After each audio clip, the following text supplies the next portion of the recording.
Sveiki, su jumis Rima Vaicekauskienė, lyderystės ir verslo sistemos mokykla, linkėjimai iš Gran Canarijos.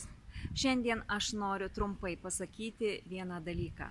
Dažnai mes girdime atsiliepimus ir nuomonės, kad kažkada kažkam dirbančioje verslo sistemoje nepavyko, nepasisekė pasiekti tam tikrų rezultatų ar norimų rezultatų.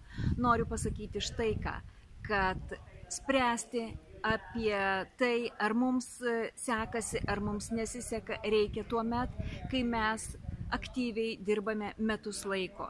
Jeigu po metų aktyvaus darbo, aktyvios veiklos, aktyvaus mokymosi ir naujų įgūdžių įgavimo mes neturime jokio rezultato, reiškia šis verslas ne mums, reiškia ši verslo sistema ne mums.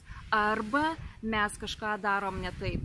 Tai tiesiog, jeigu jums nepasisekė po savaitės, jeigu jums nepavyko pasiekti rezultato norimo po mėnesio, tai nereiškia, kad ši sistema neveikia ir tai nereiškia, kad tai negali būti rezultatyvus verslas.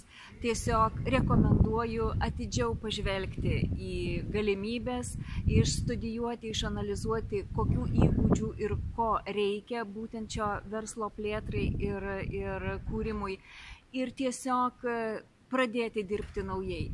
Na, o po metų žiūrėsim. Manau, kad tikrai rezultatas bus. Visiems linkiu sėkmės.